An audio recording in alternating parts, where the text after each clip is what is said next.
Figura abaixo é uma representação do processo de divisão celular que ocorre nos organismos eucarióticos, a mitose. A mitose é um processo contínuo, mas, didaticamente, pode ser dividida em etapas ou fases. As fases da mitose estão representadas na imagem e sequencialmente numeradas em algarismos romanos, tá?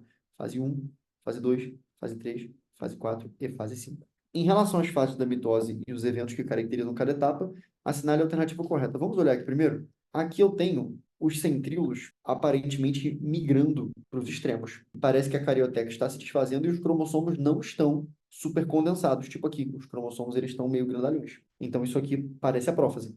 Essa segunda aqui, só para vocês saberem, né? Essa terceira aqui é isso que dá o reconhecimento da metáfase, tá? A metáfase, você sabe que está na metáfase quando os cromossomos estão todos alinhados assim no fuso mitótico. Então isso aqui é a metáfase. E essa aqui é a prófase. Porra, Pedro, então qual é a fase que está entre elas duas? Alguns livros colocam isso, tá bom? Prometáfase. Prometáfase. É como se fosse o final da prófase e o início da metáfase. Ou seja, na prófase começa a migração, aí na prometáfase teria terminado a migração, quase terminado, ele está quase no final. E é isso, a prometáfase ela não é, e aí os cromossomos estão um pouco mais condensados, mas a metáfase mesmo é o grau máximo de condensação, centríolos nos extremos e as fibras do fuso formadas. Próxima fase aqui, separação das cromátides irmãs, então isso aqui com certeza é a anáfase.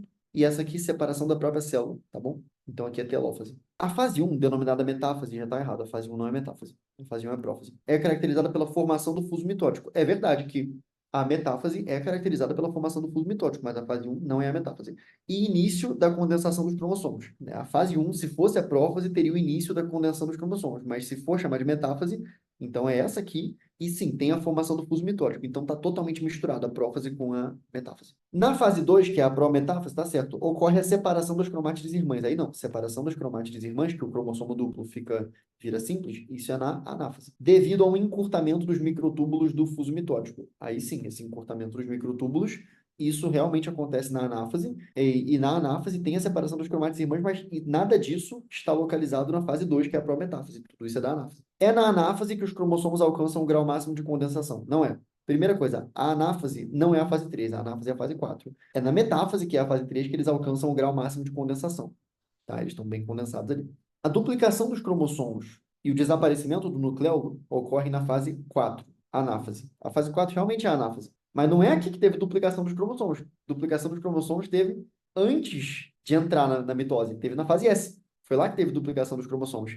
E desaparecimento do nucleolo, né, que é a coisa, exatamente, é na intérfase, que é a soma dessas três aqui. E desaparecimento do nucleolo, né, também nada a ver. O desaparecimento do nucleolo justamente começa também na prófase, que é tanto da carioteca quanto do nucleolo. A descondensação dos cromossomos, então o cromossomo voltar ao tamanho normal, e o reaparecimento do nucleolo ocorrem na telófase. Perfeito. A telófase é a fase 5, é onde você desfaz tudo que você fez lá na prófase. Tudo é só você botar o inverso da prófase. Então, tudo que você fez na prófase, os centríolos vão voltar para o lugar certo. A carioteca vai se reconstituir. Os nucleolos vão voltar, o cromossomo vai se descondensar, vai ter só a reversão. Então, essa é a opção certa.